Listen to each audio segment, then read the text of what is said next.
नई शुरुआत, नया घर। चिंटू और पीहू अपने मम्मी पापा के साथ इस बड़े से पुराने घर में शिफ्ट हो रहे थे। घर सुंदर था, लेकिन कुछ अलग भी था, जैसे ये घर उन्हें देख रहा हो। जैसे ही चिंटू ने पहली सीढ़ी पर कदम रखा, चरर, सीढ़ियां बोल उठीं। पीहू ने धीरे से कहा, भैया, ये घर थोड़ा अजीब नहीं लग रहा? लेकिन चिंटू मुस्कुराया, उसे तो सब मज़ेदार लग रहा था। कॉरिडोर के आखिर में एक पुराना बेसमेंट था। दरवाज़ा हल्का सा हिल रहा था। नीचे से धुंध निकल रही थी, जैसे कोई अंदर सांस ले रहा हो।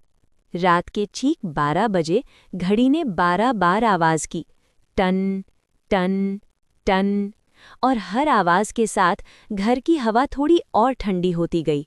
अचानक अलमारी अपने आप खुल गई। सफ़ेद धुआं बाहर फैलने लगा। पीहू डर के मारे चिंटू के पीछे छुप गई, लेकिन चिंटू की आंखों में डर नहीं, जिज्ञासा थी। धुएं के बीच से एक आकृति बनी। धीरे धीरे चेहरा साफ हुआ और सामने था चश्मा पहने एक भूत।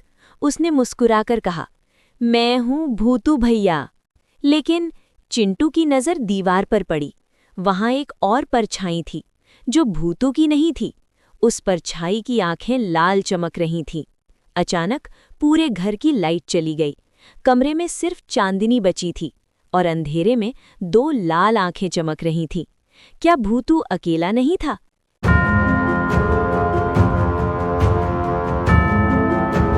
सुबह हुई। कमरे में धूप फैल गई। सब कुछ सामान्य लग रहा था, लेकिन चिंटू और पीहू के मन में एक सवाल था। क्या कल रात सच में भूत आया था, या वो सिर्फ एक सपना था? तभी शेरू अचानक हवा में भौंकने लगा। वो किसी को देख रहा था, लेकिन वहां कोई दिखाई नहीं दे रहा था। हवा में चमकते कण इकट्ठा हुए और भूतू भैया फिर से सामने आ गए। दिन के उजाले में भी वो साफ दिखाई दे रहे थे।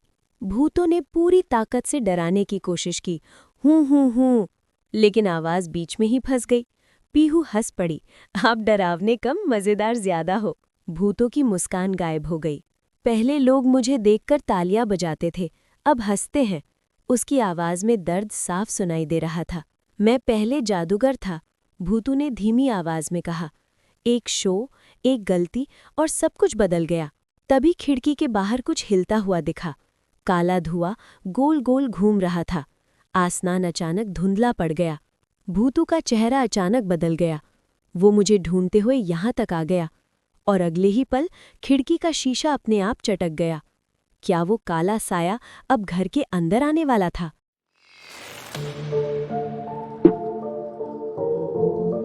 अगली रात सब कुछ शांत था, लेकिन अचानक शेरू दरवाजे की तरफ गुर्राने लगा। उसकी आंखें दरवाजे पर टिकी थीं, जैसे कोई बाहर खड़ा हो। चिंटू ने हिम्मत करके दरवाज़ा खोला। बाहर कोई नहीं था, सिर्फ ठंडी हवा और सन्नाटा।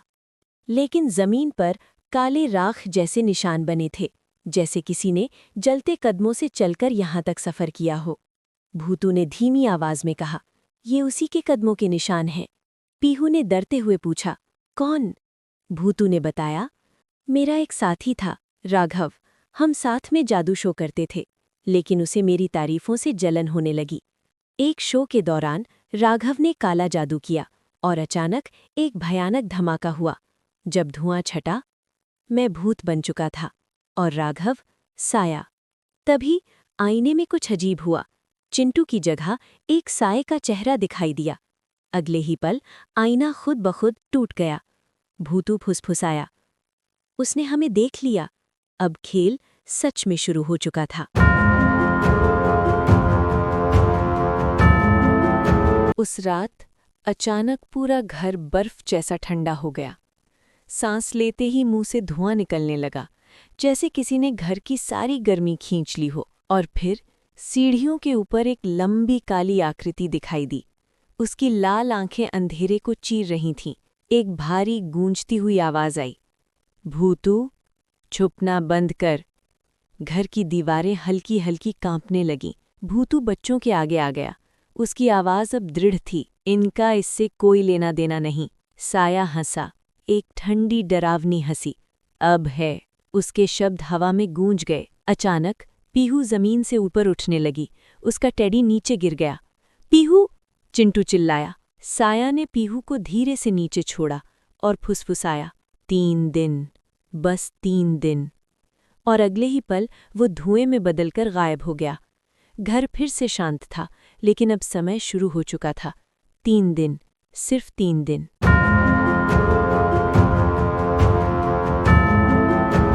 घर में अब डर का साया था। हर आवाज, हर हलचल डर पैदा कर रही थी। 3 दिन की उल्टी गिनती शुरू हो चुकी थी। पीहू ने धीमी आवाज में पूछा, 3 दिन बाद क्या होगा? उसकी आंखों में डर साफ दिख रहा था। भूतू ने गहरी सांस ली। अगर उसने मुझे पकड़ लिया तो वो पूरी ताकतवर आत्मा बन जाएगा और मैं खत्म हो जाऊंगा। चिंटू ने बिना डरे कहा, हम तुम्हें खत्म नहीं होने देंगे। उसकी आवाज में डर नहीं, दृढ़ निश्चय था। तभी बेसमेंट से एक अजीब सी आवाज आई, जैसे कोई नीचे चल रहा हो। दरवाजा अपने आप खुल गया। नीचे सिर्फ अंधेरा था, लेकिन वो अंधेरा जिंदा लग रहा था। दीवार पर लाल अक्षरों में लिखा था, पहला दिन खत्म। मतलब अब सिर्फ 2 दिन बचे थे। और तभी उनके पीछे से कदमों की आवाज आई, धीमी, भारी, जैसे कोई बहुत करीब आ चुका हो। क्या साया अब घर के अंदर पूरी तरह प्रवेश कर चुका था?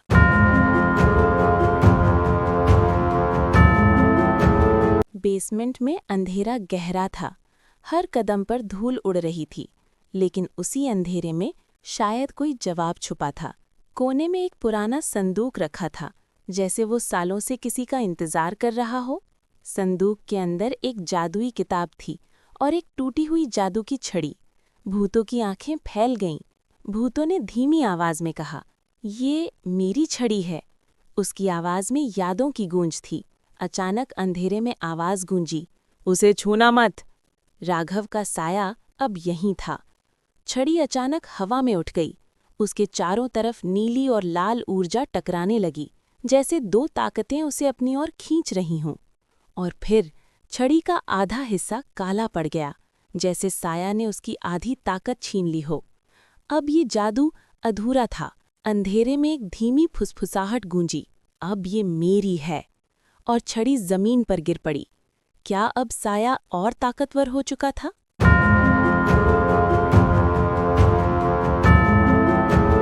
बेसमेंट की ठंडी हवा में भूतू ने पुरानी जादुई किताब खोली। उसकी आवाज गंभीर थी, जादू ताकत नहीं, जिम्मेदारी है। बच्चों की आंखों में उत्साह और डर दोनों थे। चिंटू ने छड़ी घुमाई, एक छोटी सी रोशनी हवा में तैरने लगी। पीहू की हथेली से चमकती चिंगारी निकली। कुछ पल के लिए सब कुछ जादुई लगने लगा। मजाक में चिंटू बोला, मुझे अदृश्य बना दो। भूतू ने मंत्र पढ़ा और अचानक चिंटू गायब हो गया। पहले सब हंसे, लेकिन फिर दीवार पर चिंटू की परछाई अलग दिशा में चलने लगी। भूतू का चेहरा उतर गया। उसने तुम्हारी आत्मा को छू लिया है। अचानक अदृश्य चिंटू की आवाज दूर से गूंजी, मैं यहाँ नहीं हूँ। और अगले ही पल कमरे की सारी लाइट्स एक झटके में बंद हो गईं।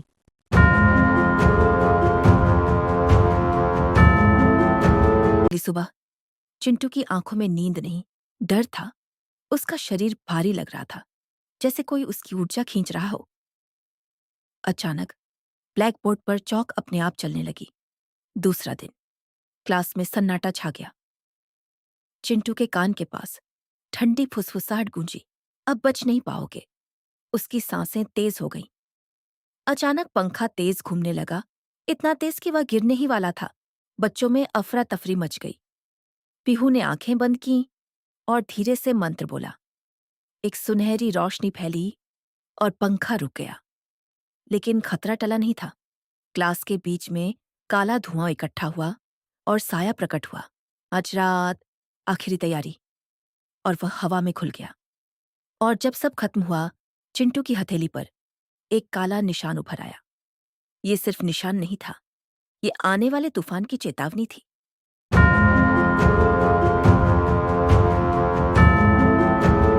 घर लौटते वक्त अचानक सड़क पर काला धुआं फैल गया। हवा ठंडी हो गई और साया उनके सामने खड़ा था। साया ने अपना लंबा साया बढ़ाया और चिंटू का हाथ पकड़ने की कोशिश की। ठंडी परछाई उसकी ओर बढ़ रही थी। तभी शेरू जोर से भौंकता हुआ आगे कूदा। उसकी आंखों में डर नहीं, सिर्फ वफादारी थी। भूतू की आंखें चमक उठी। प्यार और वफादारी उसे कमजोर करते हैं। साया गुस्से में दहाड़ा। आसमान अचानक काला पड़ गया। तो पहले मैं तुम्हारी ताकत छीनूंगा। अचानक काली ऊर्जा शेरू को घेरने लगी। वो दर्द से चिल्लाया और जमीन पर गिर पड़ा।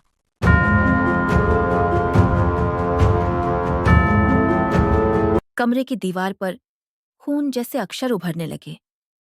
तीसरा दिन अब उलटी गिनती शुरू हो चुकी थी। घर की पुरानी घड़ी उल्टी दिशा में चलने लगी, जैसे समय भी उनके खिलाफ हो गया हो। भूतू की आवाज भारी हो गई। आज वो मुझे पूरी तरह खींचने की कोशिश करेगा। उसकी नीली आभा कमजोर पड़ने लगी थी। भूतू ने जादुई किताब खोली। एक पन्ने पर लिखा था, अगर डर जीत गया तो अंधेरा अमर होगा। ये सिर्फ चेतावनी नहीं, फैसला था। अचानक किताब खुद ब खुद बंद हो गई, जैसे किसी ने उसे चुप करा दिया हो। और तभी बेसमेंट से जोरदार धमाका सुनाई दिया, जैसे अंधेरा नीचे से जाग चुका हो।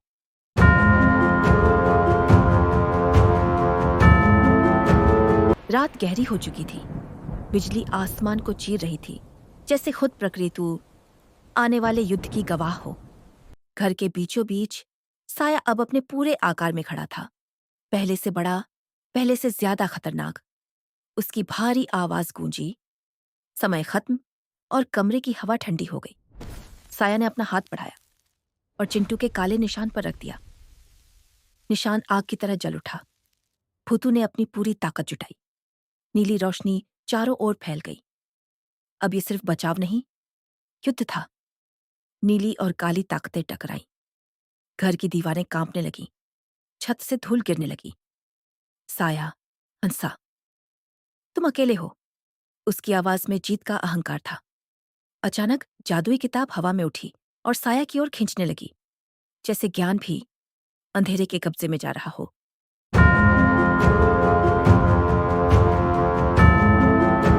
साया गुस्से में गरजा। मुझे हमेशा कम समझा गया।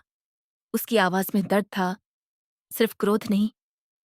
भूतों की आवाज कांप गई। तू मेरा दोस्त था। कमरे में एक पल के लिए सन्नाटा छा गया। साया कुछ पल के लिए रुक गया। उसकी लाल आंखें पहली बार कांपी। मैं जीतना चाहता था, लेकिन अकेला रह गया। उसकी भारी आवाज में टूटन थी। चिंटू ने पहली बार साया में राक्षस नहीं, दर्द देखा। लेकिन ये कमजोरी नहीं थी।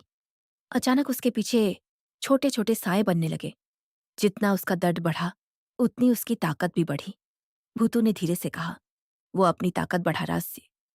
हमें उसका दर्द खत्म करना होगा।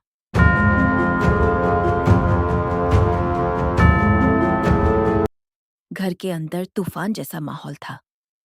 खिड़कियां जोर जोर से हिल रही थीं। बाहर बिजली चमक रही थी और साया कमरे के बीचों बीच खड़ा था। भूतू की कमजोर आवाज गूंजी, हम ताकत से नहीं जीत पाएंगे।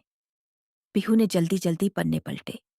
एक पन्ने पर लिखा था, जहां डर खत्म, वहां अंधेरा कमजोर। चिंटू ने गहरी सांस ली और साये के सामने खड़ा हो गया।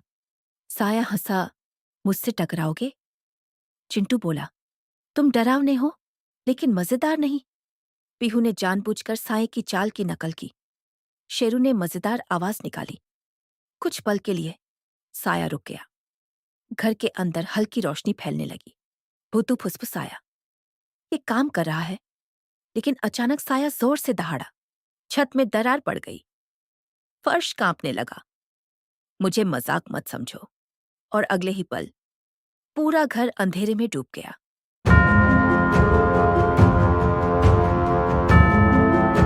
करे, अंधेरा इतना गहरा था कि सांस लेना भी भारी लग रहा था।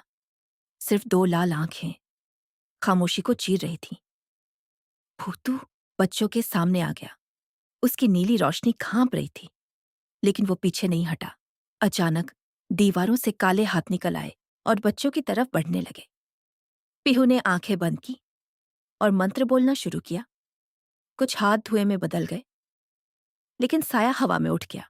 उसकी आवाज गूंज उठी, भूतू, तूने मेरी जिंदगी छीनी थी, भूतू ने दर्द से जवाब दिया, नहीं, तेरी जलन ने छीनी थी। गुस्से में साया ने भूतू को जकड़ लिया। वो हवा में खींचने लगा। उसकी रोशनी कमजोर पड़ रही थी। उसे छोड़ दो, चिंटू की आवाज पूरे घर में गूंज गई। अचानक किताब अपने आप खुली। सफेद रोशनी कमरे में फैल गई और फिर एक झटके में किताब 2 हिस्सों में फट गई।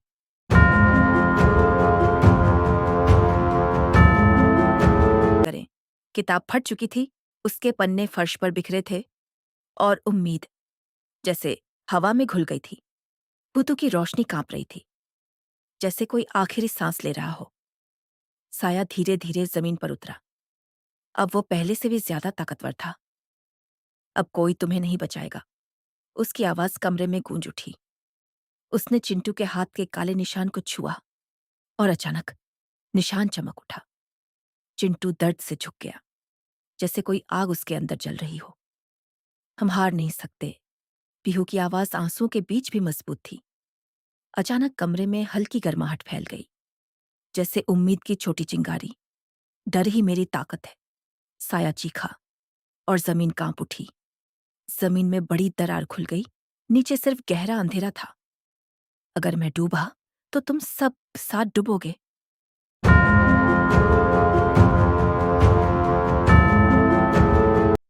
अंधेरे के बीच पीहू को किताब का फटा हिस्सा मिला। उस पर अधूरा मंत्र लिखा था। भूतू ने धीमी आवाज में कहा, ये आखिरी मंत्र है, गलत हुआ तो सब खत्म। चिंटू ने पीहू का हाथ पकड़ लिया। हम साथ हैं। डर के बीच हिम्मत जन्म ले रही थी। तीनों ने आंखें बंद की और मंत्र पढ़ना शुरू किया। अधूरा शब्द पूरा हुआ और जैसे किसी ने अंधेरे को चुनौती दे दी हो। तेज सफेद रोशनी पूरे कमरे में फैल गई। अंधेरा पीछे हटने लगा, लेकिन साया हार मानने वाला नहीं था।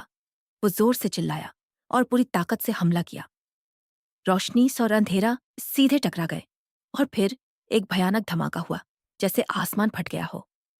जब धूल बैठी तो सब कुछ शांत था, डर भी और आवाज भी।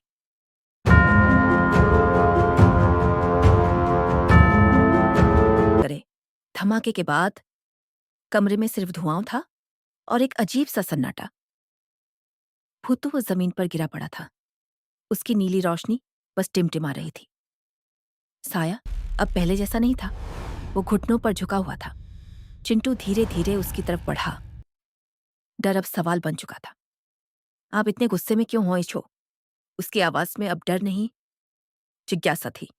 साया ने भारी आवाज में कहा, क्योंकि मैं अकेला रह गया। भूतू उठने की कोशिश करता है। राघव, अभी भी देर नहीं हुई?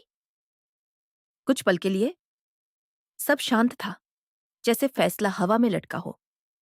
लेकिन तभी साया की परछाई पीछे दीवार पर फैलने लगी, जैसे उसके अंदर अभी भी अंधेरा बाकी हो।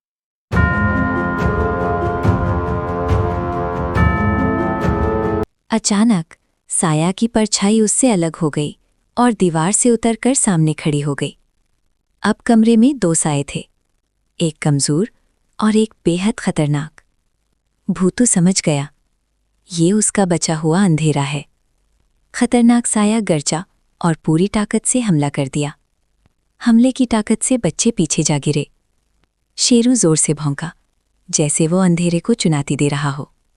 भूतू ने अपनी आखिरी ताकत जुटाई, अब या कभी नहीं। और फिर तेज रोशनी का विस्फोट हुआ। खतरनाक साया चीखा और धीरे धीरे धुएं में खुलने लगा। लेकिन उसी पल आसमान में एक चमकता दरवाज़ा खुल गया और भूतों की आत्मा उसकी ओर खिंचने लगी।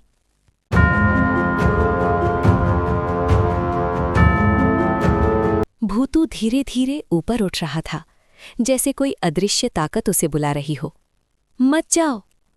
चिंटू की आवाज में डर नहीं, दर्द था। पीहू रो पड़ी। दोस्ती की डोर टूटने वाली थी। कमजोर साया बोला, ये दरवाज़ा तेरे लिए है, तो मुक्त हो सकता है। भूतू ने बच्चों की तरफ देखा, मुक्ति या दोस्ती? दरवाजे से तेज रोशनी निकलने लगी।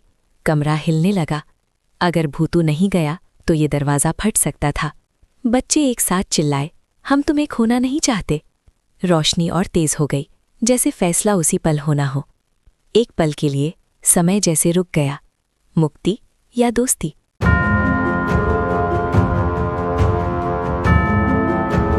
भूतू धीरे धीरे ऊपर उठ रहा था, जैसे कोई अदृश्य ताकत उसे बुला रही हो। मत जाओ!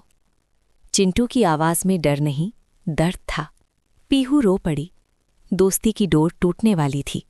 कमजोर साया बोला, ये दरवाज़ा तेरे लिए है, तू मुक्त हो सकता है। भूतू ने बच्चों की तरफ देखा। मुक्ति या दोस्ती? दरवाजे से तेज रोशनी निकलने लगी। कमरा हिलने लगा। अगर भूतू नहीं गया तो ये दरवाज़ा फट सकता था। बच्चे एक साथ चिल्लाए, हम तुम्हें खोना नहीं चाहते। रोशनी और तेज हो गई, जैसे फैसला उसी पल होना हो। एक पल के लिए समय जैसे रुक गया। मुक्ति या दोस्ती?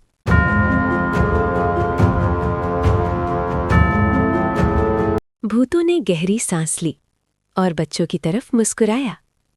दोस्ती सबसे बड़ा जादू है। उसकी आवाज में सुकून था।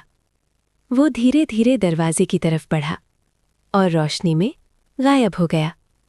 दरवाज़ा धीरे धीरे बंद हो गया और आसमान शांत हो गया। साया भी पूरी तरह गायब हो चुका था। कुछ दिन बाद सब कुछ सामान्य लगने लगा, लेकिन दिलों में खालीपन था। एक रात चिंटू की चुईकीड़ की आँख खुल गई। घड़ी ने फिर से 12 बजाए और अलमारी अपने आप धीरे धीरे खुलने लगी।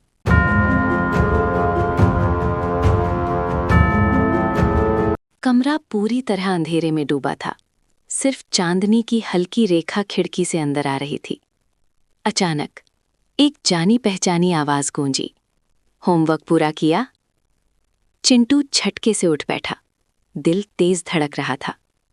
कमरे में कोई नहीं था, लेकिन हवा बदली हुई थी। फर्श पर एक हल्की चमकती रेखा दिखाई दी, जैसे किसी ने रोशनी से रास्ता खींचा हो। अलमारी के अंदर से हल्की सी हंसी सुनाई दी। पीहू भी जाग गई और दोनों की नजरें अलमारी पर टिक गईं। अलमारी का दरवाज़ा और खुला और अंदर से हल्की सफ़ेद रोशनी फैली।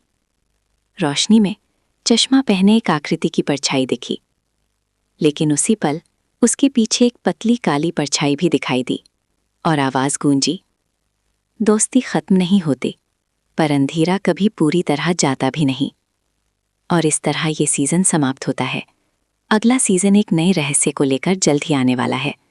अगर आपको ये सीज़न पसंद आया हो तो वीडियो को लाइक करें और चैनल को सब्सक्राइब करें।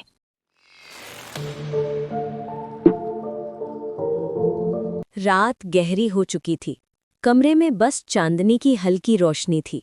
सब कुछ शांत था, लेकिन ये शांति सामान्य नहीं थी। भूतू भैया दीवार के अंदर जाने की कोशिश करते हैं, जैसे वो हमेशा करते थे, लेकिन इस बार धड़ाम! चिंटू हंस पड़ा। भूतू भैया, आप तो सुपर भूत थे ना? भूतू का चेहरा बदल गया। मुझे समझ नहीं आ रहा, मेरी ताकतें कम हो रही हैं। पीहू चुप थी। उसने कुछ ऐसा देखा जो शायद बाकी दोनों ने नहीं देखा। अचानक कमरे के आईने में एक हल्की दरार पड़ी। किसी ने आवाज नहीं की, लेकिन दरार बढ़ती गई। दरार के अंदर एक लाल आंख चमकी और आवाज आई, ताकत तो बस शुरुआत है। चिंटू अचानक मुड़ा, लेकिन आईना बिल्कुल सामान्य था। लेकिन आईने में भूतू की परछाई मुस्कुरा नहीं रही थी।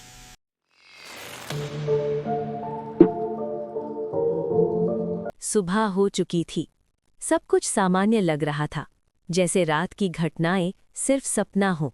लेकिन आईने में कुछ गड़बड़ थी। चिंटू का हाथ पहले हिला और परछाई। एक पल बाद चिंटू घबरा गया। पीहू, मेरा चेहरा मेरे साथ नहीं हिल रहा। पीहू पास आई और जैसे ही उसने आईना देखा, सब कुछ बिल्कुल सामान्य था। लेकिन जैसे ही पीहू हटती है, आईने में चिंटू की परछाई उसे आंख मारती है। उधर भूतू अपनी खोती ताकत वापस पाने की कोशिश कर रहे थे। उनकी हथेली से हल्की नीली रोशनी निकली और तुरंत बुझ गई। भूतू की आवाज कांप रही थी, कोई मेरी शक्ति चुरा रहा है। रात फिर लौटी और आईने में वही लाल आंख। जो रोशनी खोती है वो मेरे पास आती है। आईने पर एक नई दरार बनी और इस बार वो पहले से ज्यादा गहरी थी।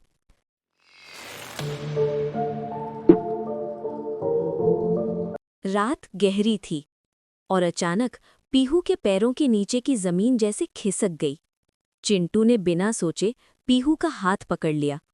भूतू ने पूरी ताकत लगा दी, लेकिन उनकी नीली रोशनी बस झिलमिलाकर रह गई। अचानक कमरे की सारी लाइट्स बंद हो गई। आईने के अंदर एक काला भंवर घूमने लगा। मुझे पूरा होने दो।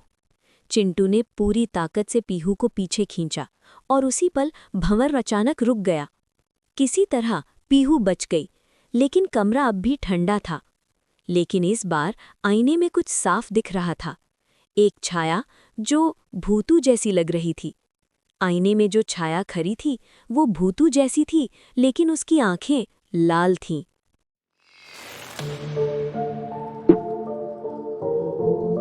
रात की ठंडी हवा के बीच घर में अचानक एक और भूतू दिखाई दिया। वो पहले जैसा था, चमकीला, ताकतवर, आत्मविश्वासी। वो पहले जैसा था, चमकीला, ताकतवर, आत्मविश्वासी। चिंटू की आंखें इधर-उधर घूम रही थी। कौन असली है? पीहू पीछे हट गई। उसे इस बार कुछ अलग महसूस हो रहा था। अचानक नकली भूतू दीवार की तरफ बढ़ा और उसमें समा गया। भूतू हाँफते हुए बोले, वो आईना वाला भूत है, वो मेरी परछाई चुरा रहा है। तीनों की नज़र एक साथ आईने पर गई। अब आईने में कोई चेहरा नहीं था, सिर्फ दो लाल आंखें।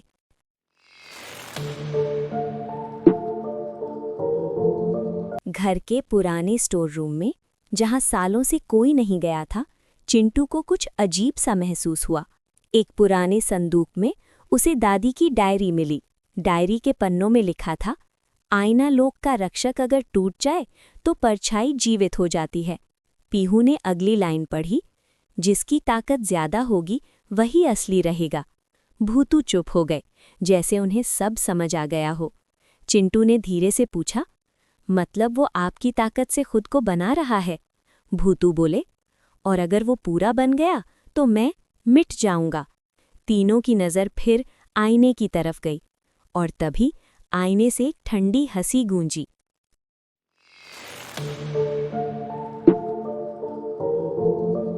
अचानक आईने की सतह बदलने लगी। उसकी चमक धीरे धीरे काली पड़ने लगी। चिंटू आगे बढ़ा। उसे लगा शायद ये सिर्फ परछाई का खेल है, लेकिन जैसे ही उसका हाथ छुआ वो अंदर चला गया। भूतू चिल्लाए, पीछे हटो, लेकिन देर हो चुकी थी। एक तेज झटका और तीनों आईने के अंदर खिंच गए। चारों तरफ बस अंधेरा था, न कोई आवाज, न कोई जमीन। और अचानक उनके पैरों के नीचे जमीन आ गई। वे एक उल्टी दुनिया में खड़े थे, जहां सब कुछ दर्पण जैसा चमक रहा था।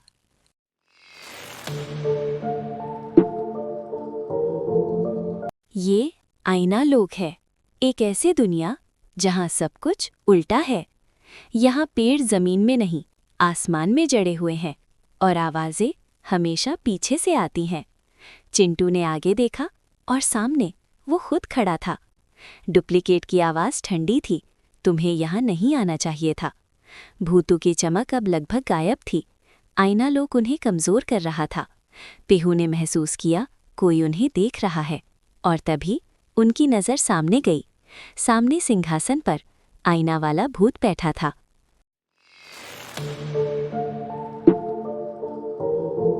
सामने सिंहासन पर बैठा वो अब साफ दिखाई दे रहा था।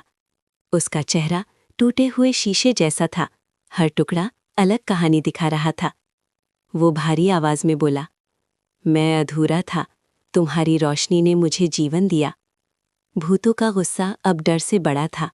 उन्होंने पूरी ताकत से हमला किया, लेकिन यहाँ नियम अलग थे। आईने भूत हंसा, यहाँ नियम मेरे हैं। भूतों की अपनी शक्ति उन पर ही गिर पड़ी और अगले ही पल भूतू गिर पड़े।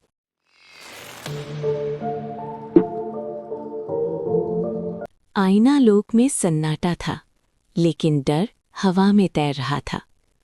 पीहू की आंखों में डर था, पर उसके दिमाग में समझ जाग चुकी थी। अचानक पीहू चिल्लाई, डर से वो और मजबूत हो रहा है। चिंटू के चेहरे पर डर की जगह समझ आ गई। उन्होंने फैसला किया, अब डरना नहीं है। उनकी हंसी से आईना लोक कांपने लगा। आईना भूत तिलमिला उठा, खामोश। लेकिन अब आईना लोक उसकी पकड़ से बाहर हो रहा था और फिर जमीन टूटने लगी।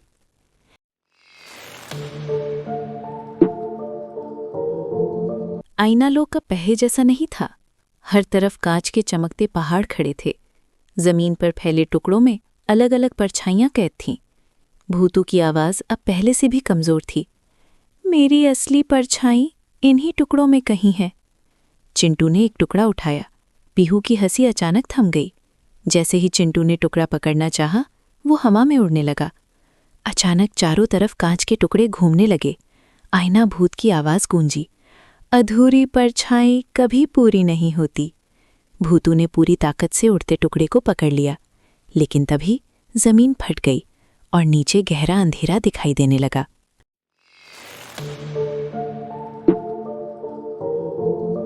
तीनों किसी तरह दरार के किनारे खुद को संभाल लेते हैं। अचानक कांच के टुकड़े अपने आप हिलने लगे और देखते ही देखते उनसे इंसान जैसे सैनिक बन गए। चिंटू की आवाज कांप गई। ये तो ग्लास आर्मी है। एक कांच सैनिक तेजी से हमला करता है। पेहू ने उसका हाथ कसकर पकड़ लिया। भूतू ने अपनी शक्ति जगाने की कोशिश की, लेकिन बस हल्की चिंगारी निकली। आईना भूत की आवाज गूंजी, कमजोर रोशनी ज्यादा देर नहीं टिकेगी। पेहू ने अचानक सोचा, इनको रोशनी से नहीं, आवाज से तोड़ो। चिंटू ने पूरी ताकत से चिल्लाया, भूतू भैया सुपरस्टार हैं। लेकिन तभी सबसे बड़ा कांच सैनिक पीछे से आया।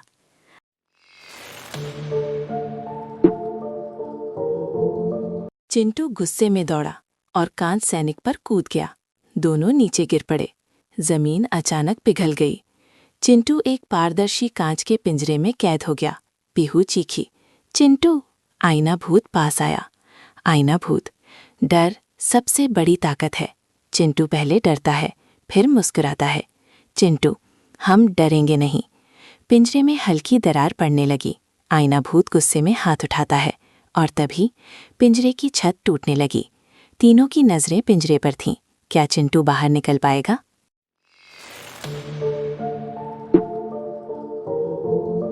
पीहू चुपचाप आईना लोक की हलचल देख रही थी। उसने एक छोटा शीशे का टुकड़ा उठाया और आईना भूत के सामने वो टुकड़ा रख दिया। टुकड़े में आईना भूत का असली चेहरा दिखा, कमजोर, टूटा हुआ, अकेला। पेहू धीरे से बोली, तुम भी कभी अच्छे थे ना? आईना भूत कुछ पल चुप हो गया। भूतू समझते हैं, ये सिर्फ ताकत नहीं, ये अधूरी आत्मा है। लेकिन एंड में आईना भूत का चेहरा गुस्से और दर्द में बदल गया। तीनों की नजरें आईना भूत पर थीं। हर कोई तैयार था। आईना भूत अब पूरी तरह तैयार था और आगे क्या होगा ये किसी को नहीं पता।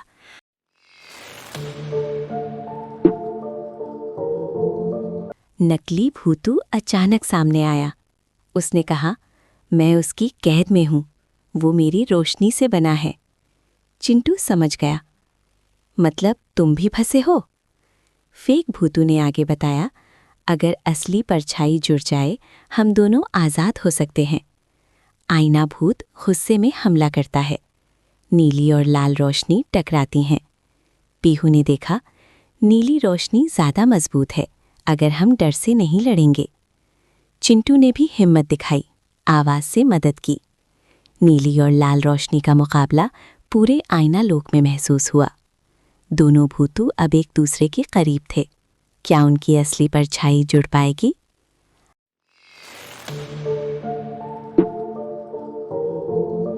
आईना लोक में लाल आसमान चमक रहा था। चारों तरफ टूटे हुए शीशे तैर रहे थे। आईना भूत गुस्से में दहाड़ता है, तुम्हारी रोशनी अब खत्म होगी। भूतू घुटनों के बल गिर जाते हैं। उनकी नीली चमक बहुत हल्की हो चुकी थी। चिंटू रोने जैसा चेहरा बनाता है, फिर खुद को संभालता है। भूतू भैया, याद है आपने कहा था हम टीम है? पीहू उनका हाथ पकड़ती है। डर से वो मजबूत हो रहा है, हमें डरना बंद करना होगा। तीनों हाथ पकड़ते हैं। धीरे धीरे उनके हाथों से हल्की गर्म रोशनी निकलने लगती है। आईना भूत पीछे हटता है। नहीं, ये कैसे संभव है? भूतू आंखें बंद करते हैं। उन्हें याद आता है जब उन्होंने पहली बार चिंटू को अंधेरे से बचाया था। उनकी आवाज़ गूंजती है, मेरी ताकत डर नहीं, दोस्ती है। अचानक तीनों के चारों ओर गोल नीली पीली रोशनी का चक्र बन जाता है। आईना लोक कांपने लगता है। आसमान में एक बड़ी दरार पड़ती है।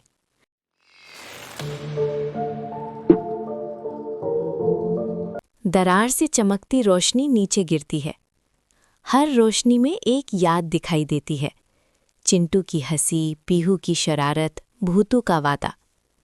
नकली भूतू पास आता है। मैं तुम्हारी परछाई हूं, लेकिन असली ताकत तुम में है। भूतू धीरे धीरे खड़े होते हैं। उनकी नीली आभा पहले से ज्यादा चमकने लगती है। आईना भूत गुस्से में जमीन पर मुक्का मारता है। पूरी जमीन परख जाती है। अगर मैं अधूरा हूं तो तुम्हें भी अधूरा कर दूंगा। अचानक आईना लोक का आधा हिस्सा अंधेरे में बदल जाता है। चिंटू चिल्लाता है, जल्दी कुछ करो। नकली भूतू अचानक टूटने लगता है। क्या नकली भूतू टूटने के बाद पूरी तरह से मुक्त हो पाएगा? और आईना भूत का अगला कदम क्या होगा?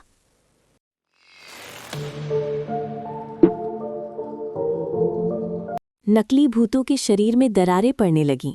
वो मुस्कुराता है। अब समय आ गया है। वो खुद को रोशनी में बदल देता है और असली भूतों के अंदर समा जाता है। भूतू की आंखें तेज चमकने लगीं। उनके पीछे विशाल नीली ऊर्जा के पंख बनते हैं। आईना भूत पीछे हटता है। नहीं, तुम पूरा नहीं हो सकते। भूतू शांत आवाज में, मैं अकेला नहीं हूं। तीनों की ऊर्जा मिलकर एक विशाल प्रकाश गोला बनाती है। गोला तेज होता गया और सब कुछ सफेद रोशनी में ढक गया।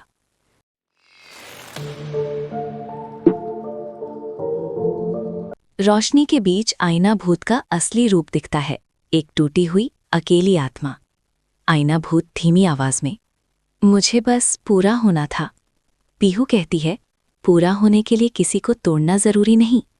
लेकिन आईना भूत अचानक फिर गुस्से में बदल जाता है।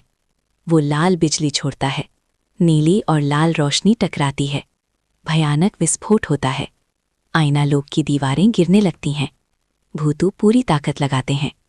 भूतू अब खत्म। आईना भूत हजारों टुकड़ों में टूट जाता है। आईना लोक शांत हो गया। भूतू, चिंटू और पीहू ने अपनी दोस्ती और हिम्मत से जीत हासिल की।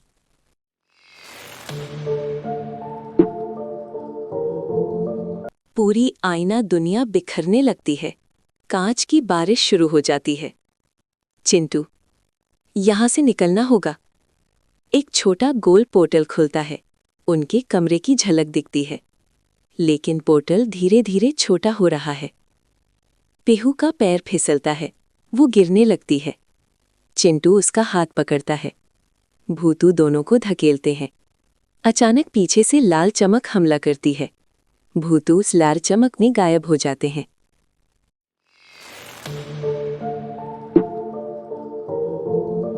चिंटू और पीहू अपने कमरे में गिरते हैं। सब शांत हैं। पीहू रोने लगती है। भूतू भैया। अचानक कमरे में हल्की नीली चमक होती है। भूतू धीरे धीरे सामने प्रकट होते हैं।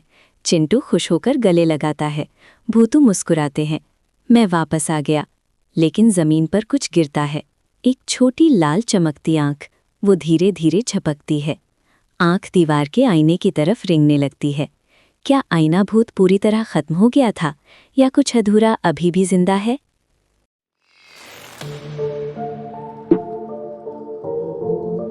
कुछ दिन बाद सब सामान्य लग रहा है। चिंटू, अब तो सब सेफ है ना? भूतू हल्की मुस्कान देते हैं। शायद। अचानक पीहू नोटिस करती है। आईने में भूतों की परछाई उनके साथ सिंक नहीं कर रही। आईने के कोने में हल्की लाल दरार बनती है। धीमी फुसफुसाहट, मैं अधूरा हूं और अधूरा कभी हारता नहीं। आईने में लाल आंख पूरी तरह खुल जाती है। इसी के साथ सीजन 2 खत्म होता है। अगला सीजन और भी मस्ती और एडवेंचर के साथ जल्द ही आने वाला है।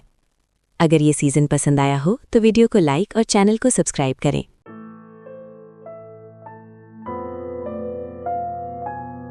स्टोर रूम की सफाई करते समय पीहू को कुछ अजीब मिलता है।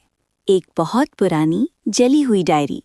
चिंटू, ये तो भूतू भैया की लिखावट लग रही है। रात में तीनों डायरी खोलते हैं। पहला पन्ना, मैंने एक बहुत बड़ी गलती की है। भूतू अचानक चुप हो जाते हैं। पीहू, कौन सी गलती? भूतू नजरें झुका लेते हैं। अचानक डायरी का अगला पन्ना खुद ब खुद पलटता है।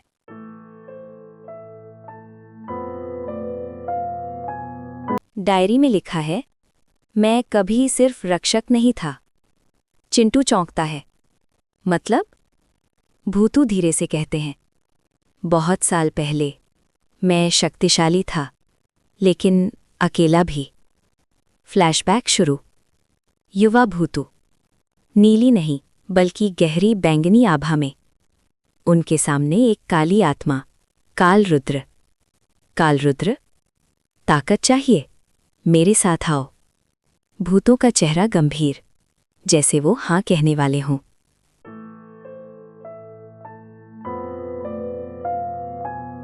फ्लैशबैक जारी।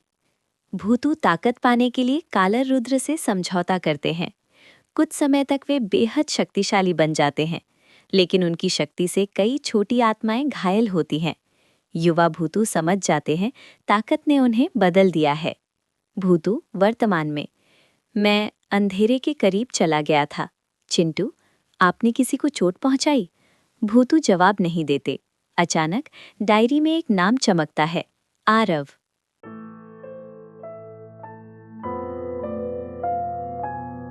अचानक कमरे का आईना काला पड़ने लगता है। आईने में एक विशाल, सींगों वाला अंधेरा चेहरा दिखता है। कालारुद्र, तुम्हारा अतीत लौट आया है भूतू। चिंटू डर जाता है। भूतू, मैं अब तुम्हारा हिस्सा नहीं हूं। कालारुद्र जोर से हंसता है। अचानक दीवार पर काले निशान उभर आते हैं। कमरे में अंधेरा गहराने लगता है, जैसे कुछ बड़ा आने वाला हो।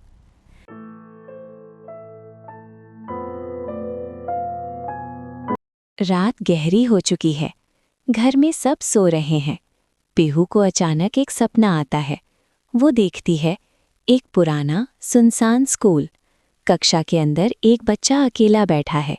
भूतू भैया ने मुझे बचाया नहीं। अचानक स्कूल की दीवारें दरकने लगती हैं। सुबह पीहू सब बताती है। भूतू बेहद दुखी हो जाते हैं। मैं देर से पहुंचा था। अचानक दरवाजे पर खुद ब खुद खटखटाहट होती है।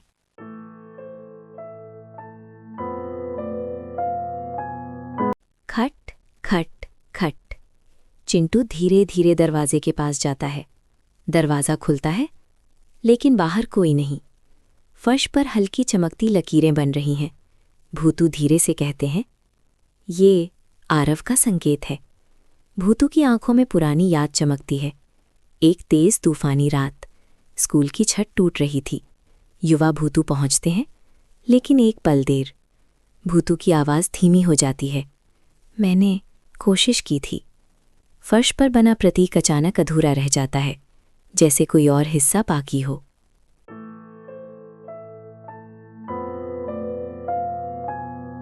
रात और भी भारी हो चुकी है।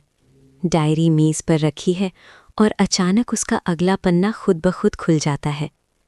जिस दिन मैंने कालरुद्र से शक्ति ली, उसी दिन आत्मा लोक में एक दरार खुल गई।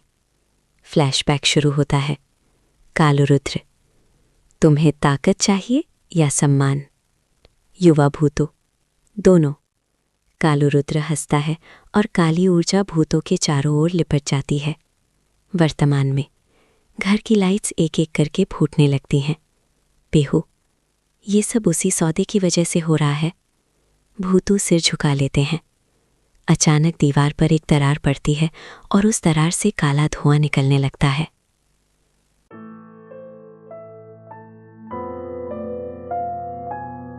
कमरा पूरी तरह अंधेरे में डूब चुका है।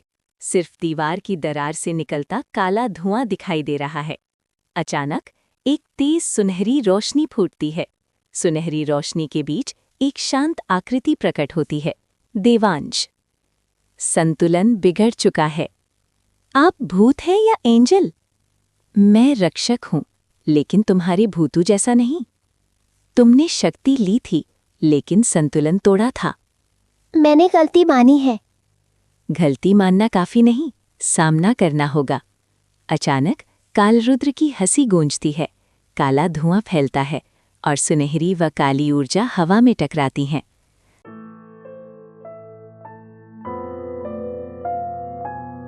अचानक डायरी हवा में उठती है और नीली आग में जलने लगती है। पीहू घबराकर पानी डालती है, लेकिन आग बुझती नहीं। ये साधारण आग नहीं, ये पश्चाताप की आग है। जलती हुई डायरी के शब्द चमकने लगते हैं। आरव अभी भी बंधा है। भूतू हिलते हुए, मतलब उसकी आत्मा मुक्त नहीं हुई। काल रुद्र की गूंजती आवाज, वो मेरी ताकत है अब। चिंटू गुस्से में, हम उसे वापस लाएंगे। देवांश गंभीर स्वर में, तो आज रात आत्मा लोक का द्वार खुलेगा। कमरे की दीवार घूमने लगती है और गोल भंवर में बदल जाती है।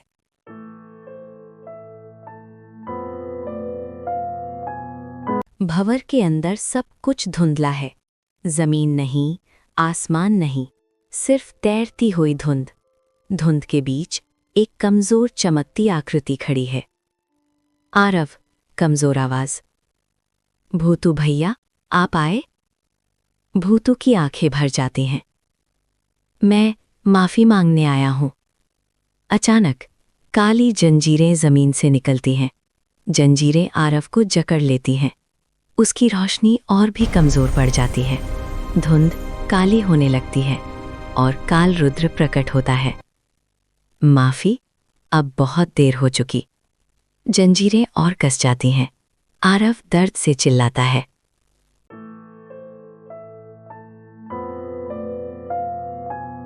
भूतू धीरे धीरे घुटनों के बल बैठ जाते हैं।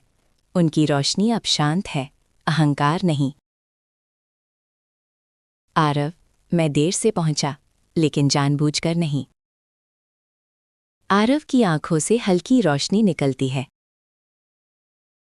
गलती मान लेना भी हिम्मत है। गालरुद्र गरजते हुए, भावनाएं कमजोरियां हैं। चिंटू गुस्से में, नहीं, ये ताकत है। आरव की जंजीरें हल्की ढीली पड़ने लगती हैं। कालरुद्र गुस्से में अपना पूरा रूप ले लेता है। अंधेरा और रोशनी आमने सामने खड़े हैं।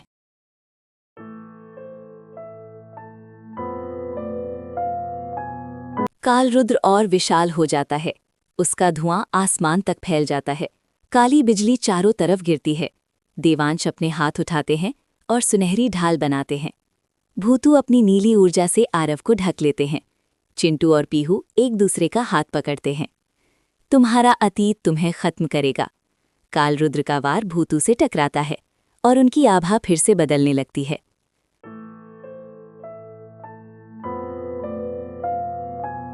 भूतू की आभा 2 हिस्सों में बंट जाती है, आधा नीला, आधा बैंगनी। देवांश, निर्णय करो, अंधेरा या प्रकाश। भूतू दर्द से चिल्लाते हैं। दोनों ऊर्जा टकरा रही हैं। आरव धीमे मासूम स्वर में, भूतू भैया आप अच्छे हो। ये सुनकर नीली रोशनी तेज होने लगती है, लेकिन कालरुद्र आखिरी वार करता है। कालरुद्र, तुम्हारी दया ही तुम्हारी हार है। भूतू जमीन पर गिरते हैं, पूरी तरह शांत।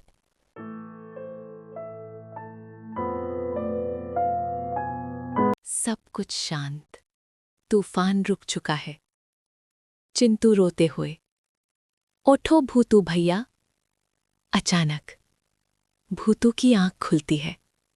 कुछ सेकंड के लिए पूरी बैंगनी। कालरुद्र धीमे स्वर में, आखिरकार भीतर की फुसफुसाहट, ताकत चाहिए तो अंधेरा अपनाओ। तभी उन्हें चिंटू और पीहू की हंसी याद आती है। भूतू पूरी ताकत से, मैं अंधेरा नहीं हूं। बैंगनी आभा पूरी तरह फट जाती है।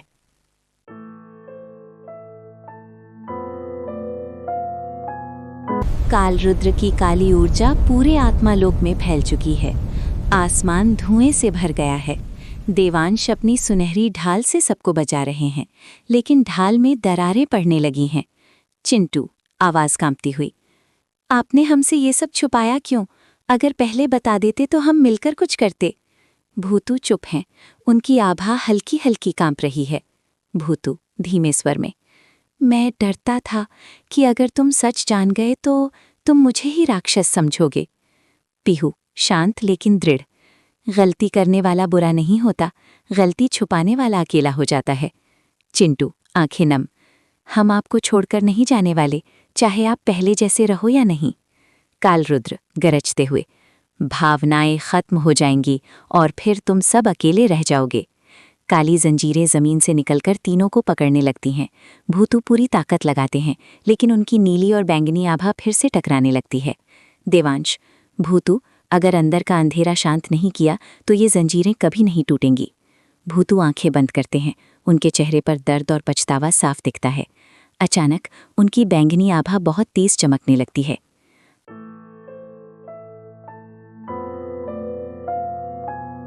भूतू की बैंगनी ऊर्जा बाहर फूट पड़ती है। आसमान कांप उठता है।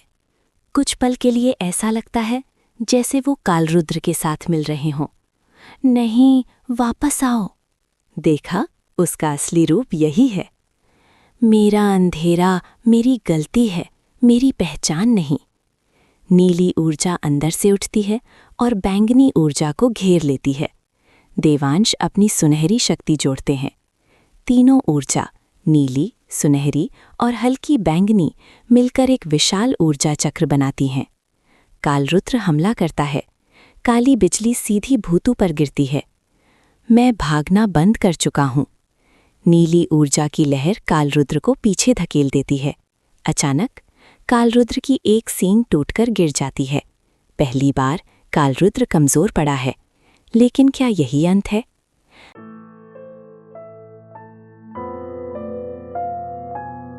आत्मालोक कांप रहा है। कालरुद्र कमजोर है, लेकिन अभी खत्म नहीं। देवांश गंभीर स्वर में, भूतू, अगर तुम अपनी पूरी बैंगनी शक्ति छोड़ दो तो ये अंधेरा हमेशा के लिए खत्म हो सकता है। चिंटू चौंक कर, मतलब ये हमेशा के लिए कमजोर हो जाएंगे? हाँ, ये पहले जैसे शक्तिशाली कभी नहीं रहेंगे। कुछ सेकंड का सन्नाटा। भूतू चिंटू और पीहू को देखते हैं। पीहू धीरे से मुस्कुराते हुए, हमें सुपर पावर नहीं चाहिए, हमें आप चाहिए। भूतू आंखें नम। ताकत से ज्यादा परिवार जरूरी है। वो अपनी बैंगनी आभा को खुद से अलग करना शुरू करते हैं। बैंगनी ऊर्जा दर्द के साथ बाहर निकलती है। कालरुद्र चिल्लाते हुए, नहीं, वो मेरी है। बैंगनी ऊर्जा जमीन पर गिरती है और अंधेरे गोले में बदल जाती है।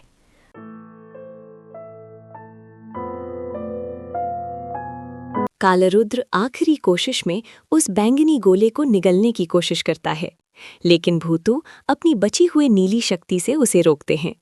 आरव की आत्मा फिर प्रकट होती है। आरव शांत स्वर में, अब मैं डरता नहीं।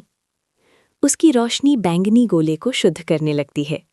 देवांश अपनी सुनहरी शक्ति जोड़ते हैं। तीनों रोशनियां मिलती हैं, नीली, सुनहरी और सफेद।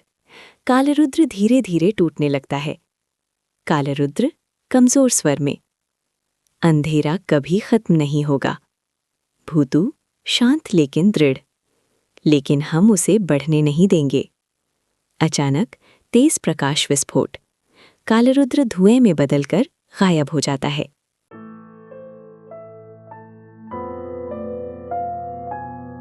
आत्मालोक शांत हो चुका है।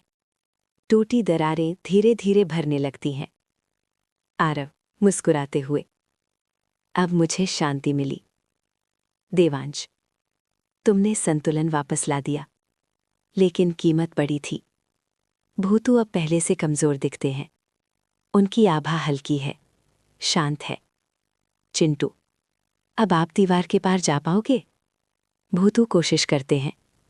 आधा शरीर दीवार में जाता है, फिर वापस। तीनों हंस पड़ते हैं, लेकिन उसी वक्त दूर अंधेरे कोने में हल्की काली सुनहरी चिंगारी चमकती है। देवांश उस तरफ चिंतित नजर से देखते हैं।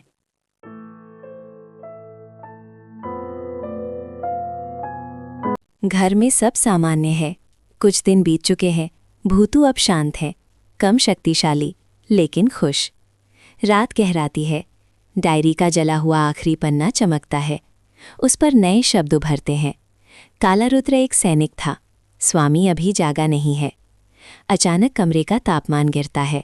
आईने में नई परछाई उभरती है, इस बार विशाल, काली और सुनहरी आंखों वाली। रक्षक कमज़ोर हो चुका है। भूतू अचानक आंखें खोलते हैं, जैसे उन्हें कुछ महसूस हुआ हो। युद्ध अभी शुरू हुआ है।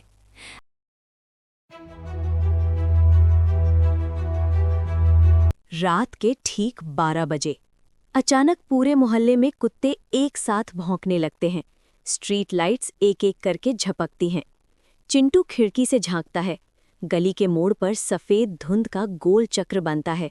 उसी वक्त 3 अलग-अलग घरों से बच्चों की चीख सुनाई देती है। अगली सुबह स्कूल में सब बच्चे डरे हुए। रवि, मैंने खिड़की के बाहर किसी को देखा। मीना, मेरे कमरे में कोई दीवार से निकला।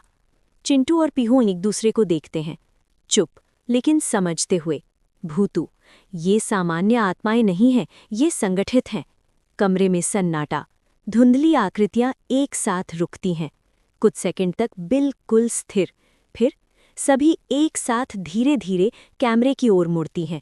उनके चेहरे साफ नहीं दिखते, बस धुंध के अंदर दो दो हल्की सुनहरी आंखें चमकती हैं, जैसे उन्हें पता हो कि कोई उन्हें देख रहा है।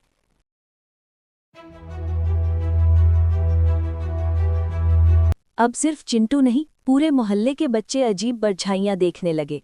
स्लाइड से अचानक ठंडी हवा निकलती है और छोटे बच्चे चौंकते हैं। एक बच्चा रोता है, वो अंकल मुझे बुला रहे थे। भूतू हवा में उड़ते हैं, हर जगह की जांच कर रहे हैं। भूतू बताते हैं कि इंसानों और आत्माओं के बीच का पर्दा धीरे धीरे हट रहा है। पार्क के बीच जमीन पर एक गोल चिन्ह उभरता है। अजीब प्रतीक अंदर चमकते हैं। देवांश प्रकट होते हैं, चेतावनी देते हैं कि निशाचर संघ सक्रिय हो चुका है। दूर छत पर काले लिबास वाली आकृतियां खड़ी हैं, उनका अजीब सन्नाटा बच्चों को डराता है। उनमें से एक आकृति अपनी हथेली उठाती है और पार्क का चिन्ह और ज्यादा चमकने लगता है।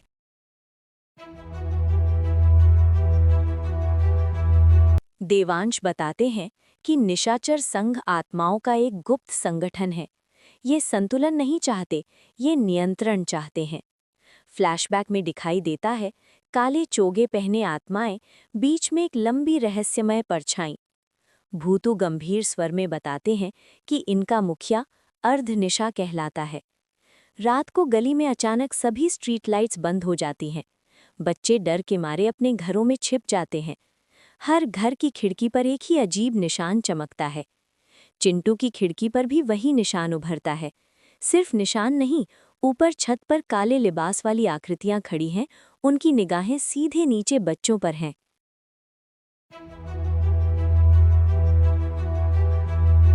चिंटू मोहल्ले के बच्चों को इकट्ठा करता है, डर और जिज्ञासा के मिश्रित भाव के साथ।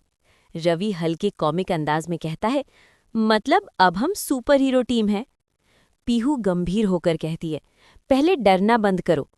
भूतू हवा में उड़ते हुए बच्चों को समझाते हैं, निशाचर संघ बच्चों की ऊर्जा से द्वार खोलना चाहता है। मीना घबरा कर पूछती है, कौन सा द्वार? अचानक कमरे की दीवार पर रहस्यमय छाया फैलती है। एक गहरी आवाज गूंजती है, आधी रात का द्वार। दीवार पर शहर का नक्शा प्रकट होता है, कुछ अजीब चिन्ह चमकते हैं। बच्चों की आंखों में डर और जिज्ञासा।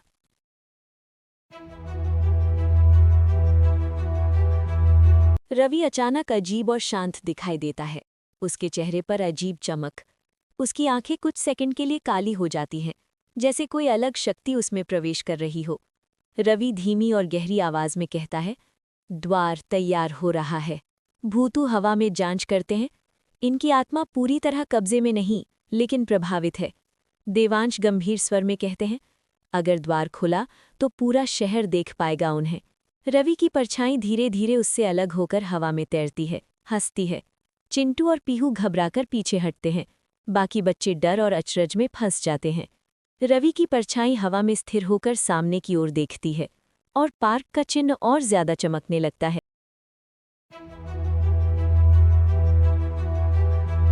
मोहल्ले में रात के 12:30 बज रहे हैं। धुन गली में घुल रही है और जमीन पर वही अजीब प्रतीक चमक रहा है। चिंटू, पीहू और बाकी बच्चे छत से पूरे मोहल्ले को नजरों से देख रहे हैं। भूतू गंभीर स्वर में कहते हैं, ये ऊर्जा जमा कर रहे हैं। धुंध से काले चोगे वाली 3 आत्माएं निकलती हैं। आंखें चांदी जैसी चमकती हैं। वे कहते हैं, स्वागत है आधी रात के शहर में। बच्चे घबरा जाते हैं, एक दूसरे की तरफ देखते हैं। भूतू अपनी नीली आभा फैलाते हैं, तैयार होते हैं बच्चों को बचाने के लिए। गली कुछ सेकंड के लिए खाली और वीरान दिखती है, जैसे समय रुक गया हो।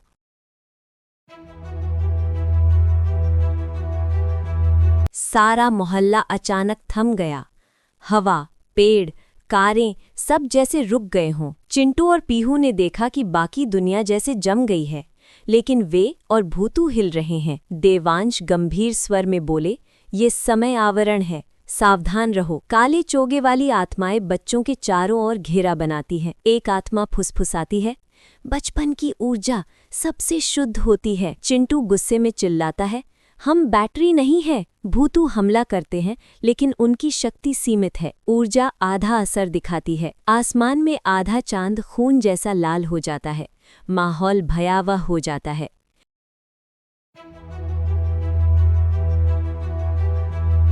मोहल्ले में अचानक ठंडी हवा बहने लगी, जैसे कोई अदृश्य शक्ति जाग रही हो। धुंध के बीच एक ऊंची परछाई ने आकार लेना शुरू किया। हर कदम के साथ मोहल्ले की ऊर्जा उसके आसपास कंपन करने लगी। एक गंभीर और भारी आवाज ने हवा को काट दिया, मैं अर्धनिशा हूँ। अर्धनिशा का शब्द मोहल्ले की गलियों में गूंजा, बच्चों के दिलों में डर और जिज्ञासा दोनों बढ़ाते हुए। देवांश ने अपना हाथ उठाया, सुनहरी ऊर्जा फैलाते हुए सच्चाई की चेतावनी दी। एक हाथ उठाने से मोहल्ले की छतों पर रहस्यमयी काले प्रतीक चमक उठे। चिंटू की नज़र उसी प्रतीक पर पड़ी, जैसे खतरा सीधे उनके घर में प्रवेश कर रहा।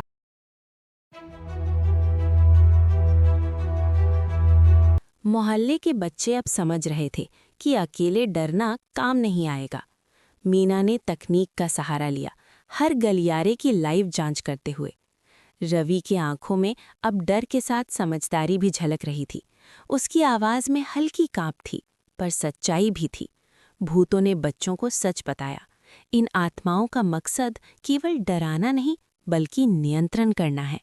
देवांश ने कहा कि अगर द्वार खुला तो ये आत्माएं स्थायी रूप से शहर में प्रवेश कर जाएंगी।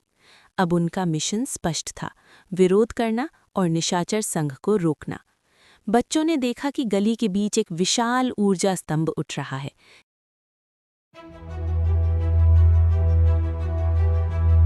गली के बीच उठते ऊर्जा स्तंभ ने रात को और रहस्यमय बना दिया। आसमान में अचानक दरार खुली, जैसे दो दुनिया जुड़ने वाली हों।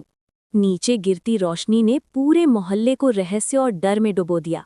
अर्धनिशा की गहरी आवाज हर कान में गूंज रही थी। बच्चों ने डर को पीछे रखते हुए एकजुटता का घेरा बनाया। भूतों ने अपनी बची नीली और बैंगनी शक्ति बाहर निकाल दी, ताकि बच्चों की सुरक्षा हो सके। गली की हवा में अचानक जीवन और ऊर्जा का मिश्रण महसूस हुआ। आधी रात का द्वार अब आधा खुल चुका था।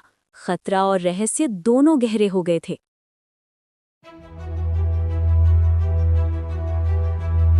मोहल्ला अचानक नीली चमक में डूब गया, जैसे समय खुद थम गया हो। चिंटू और पीहू छत पर खड़े हर तरफ रहस्य और डर महसूस कर रहे थे। नीचे 3 बच्चे हवा में किसी अदृश्य चीज से बात कर रहे थे। पीहू धीरे से पूछती है कि क्या वे पीछे परछाई देख रहे हैं। भूतू ध्यान से देखते हैं और हर बच्चे के पीछे छोटे धुंधले स्पिरिट्स को पहचानते हैं।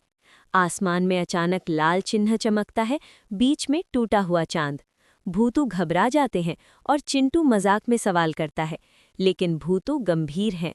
नीली चमक उनके आंखों में फैलती है और उन्होंने सीधे चिंटू पीहू की ओर देखा और एक साथ उनकी आवाज गूंज उठी, तुम लोग देर से आए हो।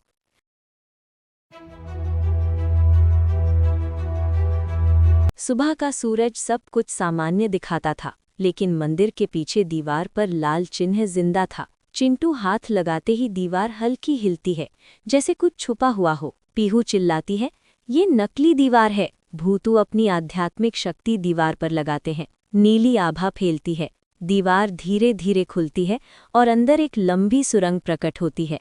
दीवारों पर पुराने प्रतीक टिमटिमाते हैं, जैसे कोई प्राचीन चेतावनी दे रहा हो। सुरंग के अंत में बड़ा लकड़ी का दरवाजा, लिखा है, जो अंदर जाएगा वो सच्चाई देखेगा। दरवाज़ा खुलते ही सामने मोहल्ले का नक्शा दिखाई देता है। हर घर पर लाल निशान चमक रहे हैं और एक गूंजती आवाज़, अब ये शहर हमारा है।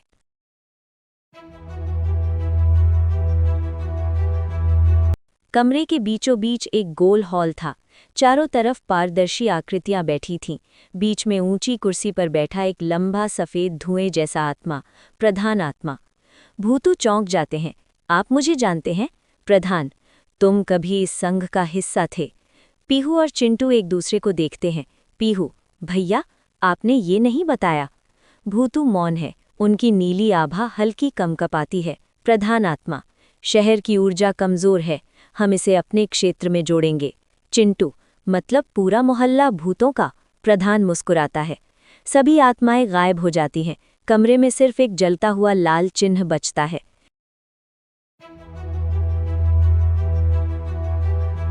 घड़ी 11:40। मोहल्ले के बच्चे फिर से नींद में चलने लगते हैं, जैसे कोई अदृश्य शक्ति उन्हें खींच रही हो। भूतू, अगर हमने इन्हें नहीं रोका तो ये सब ऊर्जा स्रोत बन जाएंगे। पीहू को डायरी में एक पुराना मंत्र मिलता है, लेकिन ये पूरा नहीं है। चिंटू, तो आधा मंत्र पढ़ेंगे क्या? भूतू, आधा मंत्र खतरनाक होता है। बाहर सायरन जैसी आवाज़ गूंजती है। आसमान में लाल बादल इकट्ठे होने लगते हैं। घड़ी 11:59। मोहल्ला सन्नाटा, हवा में बिजली की हल्की गूंज।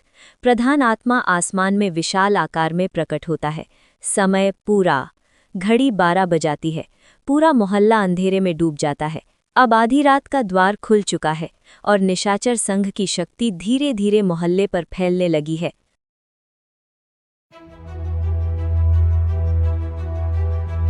हर घर के ऊपर नीली ऊर्जा की डोरियां फैल गई हैं और बच्चों की गतिविधियां जैसे थम सी गई हैं। बच्चे धीरे धीरे हवा में उठने लगते हैं, जैसे अदृश्य जाल में फंसे हों। चिंटू गुस्से हंसी में, ये तो पूरा वाईफाई नेटवर्क है भूतों का। भूतू अपनी शक्ति से एक डोरी काटते हैं, लेकिन एक बच्चा नीचे गिर जाता है। लेकिन तभी भूतू की ऊर्जा कम होने लगती है। प्रधान आत्मा, तुम अभी भी कमज़ोर हो भूतू। पीहू मंत्र का दूसरा हिस्सा ढूंढने भागती है। उसके हाथ में डायरी चमक रही है। पूरा आसमान लाल हो जाता है और ऊर्जा का जाल मोहल्ले पर फैलने लगता है। ऊर्जा का जाल धीरे धीरे पूरे मोहल्ले में फैलता है और निशाचर संघ की शक्ति अपने चरम पर पहुंच रही है।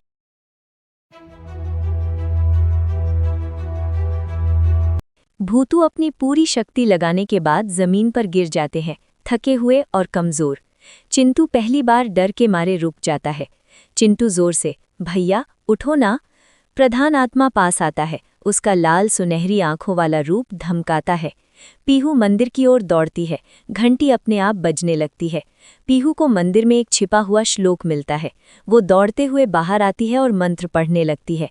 लेकिन जैसे ही वो मंत्र बोलती है, प्रधान आत्मा उसकी आवाज़ रोक देता है। पूरा मोहल्ला चुप है।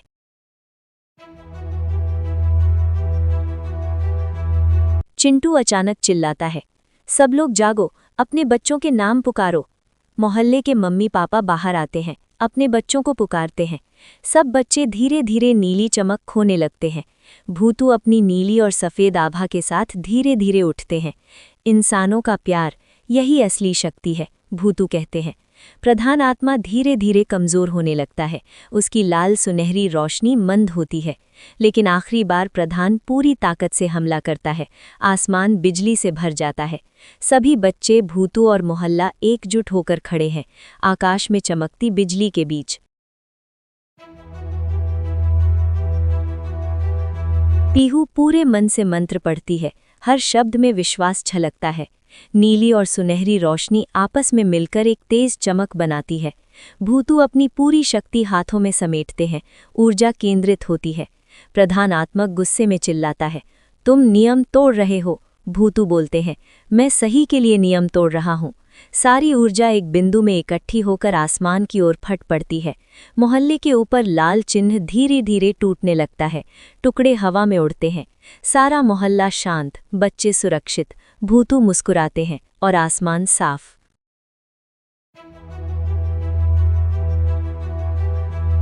अचानक चारों तरफ की छोटी आत्माएं गायब हो जाती हैं। हवा शांत हो जाती है। ये खत्म नहीं हुआ, शहरों की भूख कभी खत्म नहीं होती और फिर वो धीरे धीरे धुएं में बदलकर गायब हो जाता है। आसमान पूरी तरह साफ, तारे चमक रहे हैं। बच्चे धीरे धीरे जमीन पर उतरते हैं, सुरक्षित और हल्का सांस लेते हुए। पूरा मोहल्ला शांत और सामान्य हो गया। लोग धीरे धीरे बाहर निकलते हैं, लेकिन मंदिर की दीवार पर फिर से छोटा लाल बिंदु चमकता है, संकेत कि खतरा पूरी तरह नहीं गया।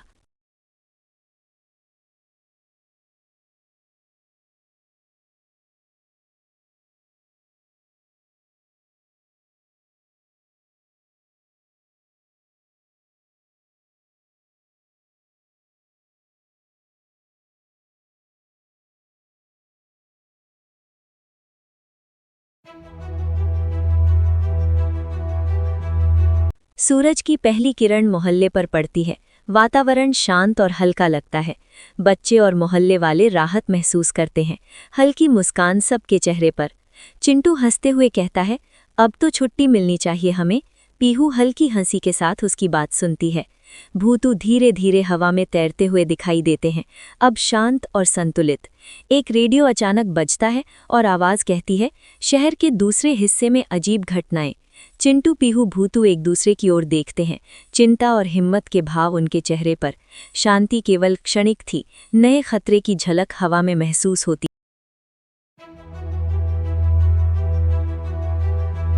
शहर की रात शांत है, लेकिन हवा में हल्की सनसनी फैल रही है। दूर दूर तक हर इलाके की छतों पर छोटे लाल चिन्ह चमकते हैं। धीमी आवाज़ गूंजती है, ये सिर्फ शुरुआत थी। भूतू अपनी पूरी ताकत और जिम्मेदारी के साथ छत पर खड़े हैं। चिंटू पूछता है, अब क्या करेंगे? भूतू हल्की मुस्कान देते हैं, कहते हैं, अब पूरा शहर हमारी जिम्मेदारी है। आसमान में टूटा हुआ चांद धीरे धीरे फिर से जुड़ता हुआ दिखता है। फ्यूचर का संकेत। सीजन 5 जल्द आ रहा है। अगला सीजन जल्द ही आने वाला है।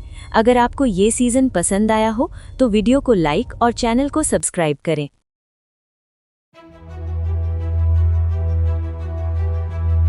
रात शांत है। चांद की रोशनी हल्की हल्की गली पर पड़ रही है, लेकिन कमरे में कुछ अजीब होने वाला है।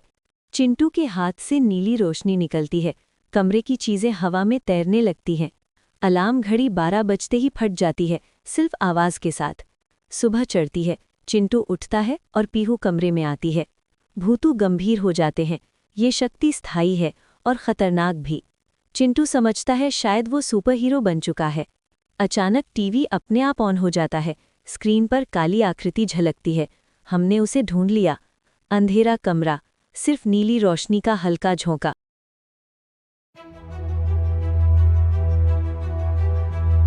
भूतू बच्चों को छत पर ट्रेनिंग के लिए बुलाते हैं।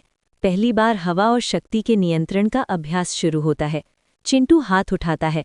अचानक हवा का झोंका आता है, पत्तियां उड़ने लगती हैं। दूसरी बार पूरा पानी की टंकी हिल जाती है। भय का एहसास। पीहू हंसती है, पहले छोटी चीज उठाओ, पूरा मोहल्ला नहीं। चिंटू ध्यान लगाने की कोशिश करता है, लेकिन अचानक एक बाइक हवा में उठ जाती है। नीचे से अंकल चिल्लाते हैं, अरे मेरी बाइक! Comic situation. भूतू गंभीर हो जाते हैं। तुम्हारी शक्ति भावनाओं से जुड़ी है। गुस्सा इज इक्वल टू विस्फोट, डर इज इक्वल टू अराजकता। तभी आसमान में काला बादल बनता है।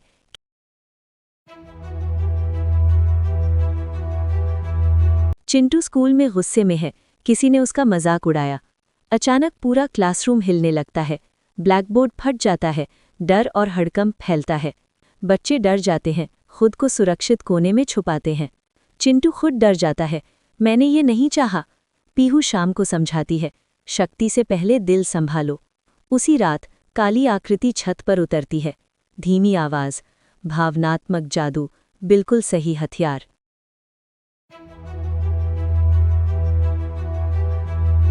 भूतू को अचानक ऊर्जा में असामान्य बदलाव महसूस होता है। भूतू गंभीर स्वर में कहते हैं, क्रोधन। पीहू पूछती है, कौन? भूतू बताते हैं, भावनाओं को भड़काकर शक्ति चुराने वाला आत्मिक योद्धा। अचानक काले धुएं जैसी आकृति सामने, लाल आंखें चमक रही हैं। क्रोधन कहता है, लड़का मेरा है। भूतू हमला करते हैं, लेकिन क्रोधन केवल मुस्कुराता है। उसका गुस्सा ही मेरी ताकत है। क्रोधन गायब हो जाता है। चिंटू डर जाता है।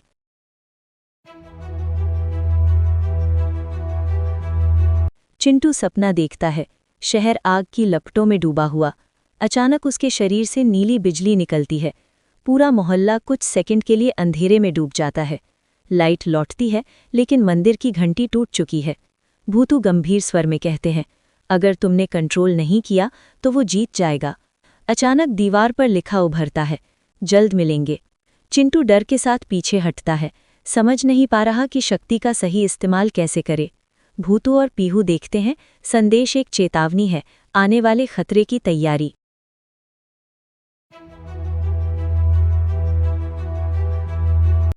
क्रोधन स्कूल में बच्चों को डराता है। बच्चे बुरे सपने देखने लगते हैं। सब चिंटू से दूर भागने लगते हैं।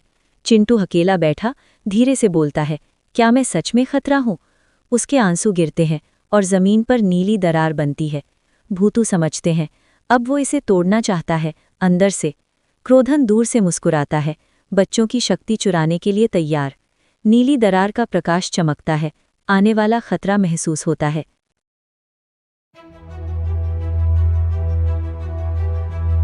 भूतू बच्चों को ट्रेनिंग दे रहे हैं।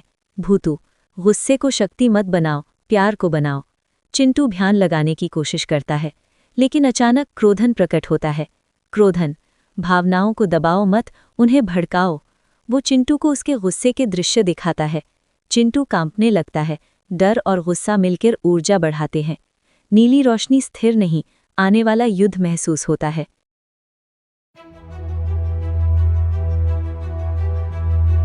चिंटू के भीतर दो अलग आवाजें लड़ रही हैं। नीली और लाल ऊर्जा टकराती हैं। पूरा आसमान दो रंगों में बटा। पीहू चिल्लाती है, चिंटू तुम ये नहीं हो। चिंटू चीखता है, पूरा इलाका हिलता है। आसपास की बिल्डिंग्स में हल्की कंपन। भूतू भैया ऊपर से देखते हैं, गंभीर। दो रंगों की ऊर्जा हवा में फटती है। शहर में हल्की हलचल।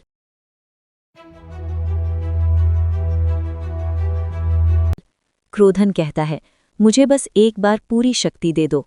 चिंटू जवाब देता है, मैं तुम्हें नहीं बनने दूंगा। दोनों की ऊर्जा भिड़ती हैं। भूतू जल्दी से बचाव करते हैं, लेकिन क्रोधन चिंटू की ऊर्जा का हिस्सा खींच लेता है। उसकी शक्ति बढ़ जाती है। चिंटू परेशान और कमज़ोर महसूस करता है।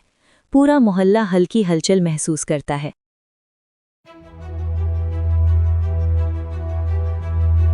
चिंटू अपनी नीली ऊर्जा को नियंत्रित करने की कोशिश करता है। हाथ ऊपर उठते ही हवा में हल्की तरंगें उठती हैं।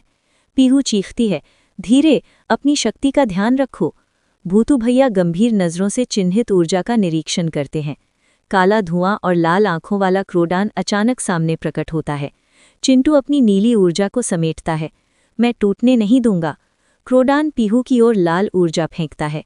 भूतू भैया अपनी शक्ति से लाल ऊर्जा को रोकने की कोशिश करते हैं। चिंटू नीली शक्ति के विस्फोट से पीहू को सुरक्षित नीचे उतारता है, लेकिन क्रोधान अपनी छाया में गायब हो जाता है और लाल आंखें आसमान में चमकती हैं।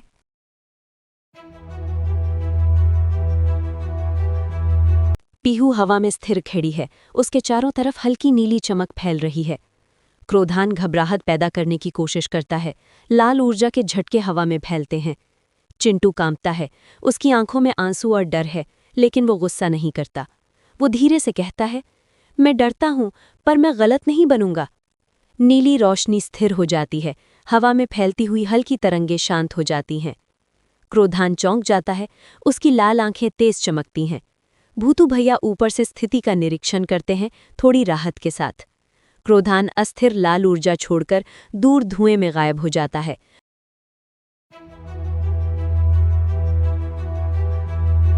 रात। पीहू हवा में जमी हुई है, उसकी छोटी आंखें डर से बड़ी हैं। क्रोधान की लाल ऊर्जा पीहू को पकड़ रही है, हवा में तेज लहरें फैल रही हैं। चिंटू कांप रहा है, उसके हाथों में नीली ऊर्जा लाल हो रही है। भूतू जोर से चिल्लाते हैं, नहीं, गुस्से में मत बहो। चिंटू आंखें बंद करता है, धीरे धीरे उसकी सांस सामान्य होती है। उसके चारों तरफ एक पारदर्शी नीली ढाल बनती है, ऊर्जा स्थिर हो जाती है। चिंटू हाथ आगे बढ़ाता है, पीहू धीरे धीरे जमीन की ओर उतरती है। क्रोधान की आंखें फिर चमकती हैं।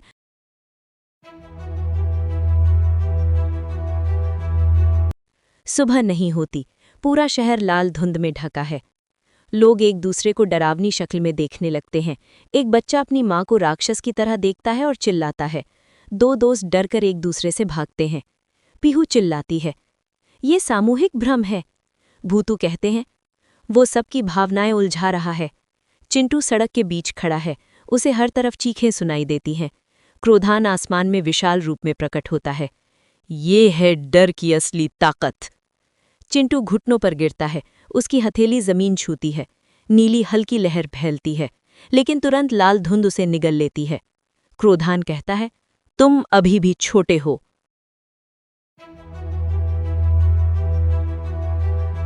चिंटू मंदिर की सीढ़ियों पर बैठा है। पीहू उसका हाथ पकड़ती है। तुम अकेले नहीं हो। भूतू कहते हैं, शक्ति बाहर नहीं भीतर स्थिर करो। चिंटू आंखें बंद करता है। उसे याद आते हैं मम्मी की हंसी, पीहू का साथ, भूतू की ट्रेनिंग। उसकी ऊर्जा बदलती है। अब वो तेज नहीं, स्थिर है। नीली रोशनी गहरी और शांत। वो खड़ा होता है। अब मैं भागूंगा नहीं। अचानक आसमान में दरार पड़ती है। क्रोधान गरजता है, तो आओ पूरा सामना करो।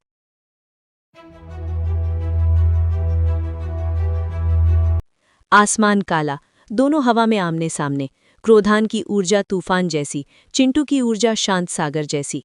पहला टकराव, बिजली सी आवाज, पूरा शहर हिलता है। पीहू नीचे से चिल्लाती है, संतुलन मत खोना। क्रोधान भ्रम दिखाता है। चिंटू खुद को अकेला देखता है, लेकिन इस बार चिंटू मुस्कुराता है। ये नकली है। वो भ्रम तोड़ देता है। क्रोधान पहली बार पीछे हटता है। आसमान अब शांत नहीं है, दूर कहीं और भी खतरा मंडरा रहा है।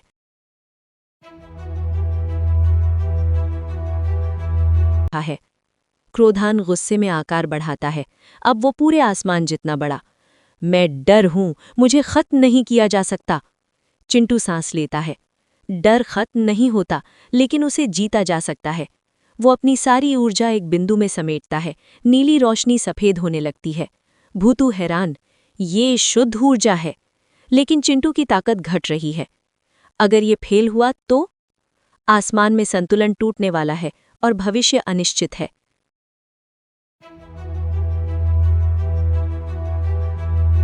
क्रोधान अंतिम हमला करता है। लाल तूफान सीधे चिंटू पर। चिंटू ढाल बनाता है। ढाल टूटने लगती है। पीहू चिल्लाती है, हिम्मत मत हारो। चिंटू अपनी आंखें खोलता है। अब उनमें डर नहीं है, सिर्फ शांति। वो कहता है, मैं तुम्हें खत्म नहीं करूंगा, मैं तुम्हें मुक्त करूंगा। सफेद ऊर्जा फैलती है। क्रोधान धीरे धीरे कमजोर होने लगता है। पूरा शहर शांति में है, लेकिन कहीं दूर एक नई हल्की लाल चमक दिखाई देती है।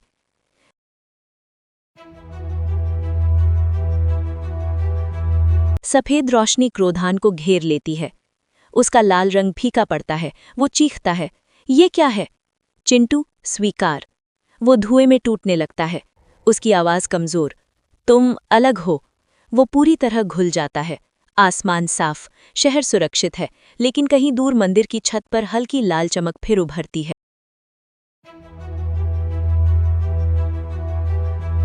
लाल धुंध पूरी तरह गायब हो चुकी है। सूरज की किरणें मोहल्ले में फैल रही हैं। लोग अपने घरों से बाहर निकलते हैं, आम दिन की तरह। बच्चे और बड़े सभी सामान्य व्यवहार कर रहे हैं। सड़क पर हल्की हवा चल रही है। सबके चेहरे पर राहत झलक रही है। चिंटू थका हुआ जमीन पर बैठा है। उसकी सांस धीमी हो रही है। नीली और लाल जादुई ऊर्जा का असर अभी भी हल्का दिखाई दे रहा है। भूतू धीरे धीरे चिंटू के पास आते हैं। उनकी पारदर्शी सफेद नीली आभा अभी भी हल्की चमक रही है। भूतू गंभीर लेकिन संतुष्ट हैं। भूतू कहते हैं, अब तुम बदल चुके हो। चिंटू उनका ध्यान से सुनता है। उसके चेहरे पर थकावट और हल्की मुस्कान दोनों झलक रहे हैं। पीहू हंसती हुई आती है, अब तो तुम ऑफिशियल जादूगर हो। चिंटू मुस्कुराता है और पीहू का हाथ पकड़ता है। चिंटू की हथेली पर हल्की सफेद चमक स्थायी हो जाती है। वो देखता है और मुस्कुराता है। भूतू और पीहू दोनों उसकी नई शक्ति को महसूस करते हैं। पूरा मोहल्ला अब शांत है। लोग सामान्य जीवन जी रहे हैं। आसमान नीला और साफ। जादू और खतरा दोनों स्थायी रूप से खत्म नहीं हुए, लेकिन संतुलन लौट आया है। लेकिन हल्की सफेद चमक का संकेत अब भी मौजूद है। भूतू मुस्कुराते हैं, लेकिन उनके चेहरे पर हल्का चिंता का भाव भी है। ये सिर्फ शुरुआत है।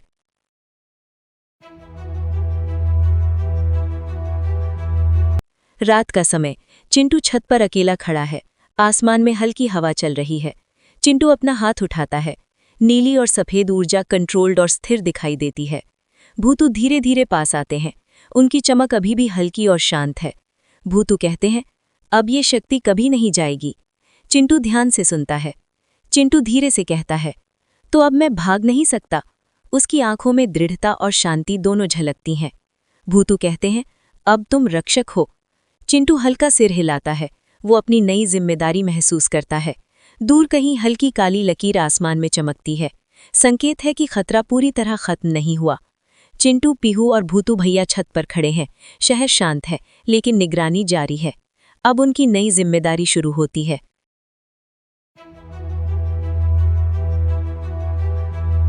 पूरा शहर रात की हल्की रोशनी में चमक रहा है। सड़कें शांत, लेकिन हर जगह ऊर्जा महसूस होती है। वॉइस ओवर सुनाई देता है। जब डर जन्म लेता है तो उसे हराने वाला भी। चिंटू छत पर खड़ा है, उसकी आंखों में स्थिर सफेद नीली चमक। पीहू उसके पास खड़ी है। अब आगे क्या? वो पूछती है। चिंटू हल्का मुस्कुराता है। अब जो भी आएगा। कैमरा ऊपर उठता है। आसमान शांत और विशाल दिखाई देता है, लेकिन दूर कहीं एक नई ऊर्जा लहर दिखाई देती है। संकेत है कि कहानी पूरी तरह खत्म नहीं हुई। चिंटू, पीहू और भूतू भैया छत पर खड़े हैं, तैयार और सतर्क। इस तरह चिंटू, पीहू और भूतू भैया के 5 सीजन समाप्त होते हैं। अगर आपको ये सीजन पसंद आया हो तो वीडियो को लाइक और चैनल को सब्सक्राइब करें।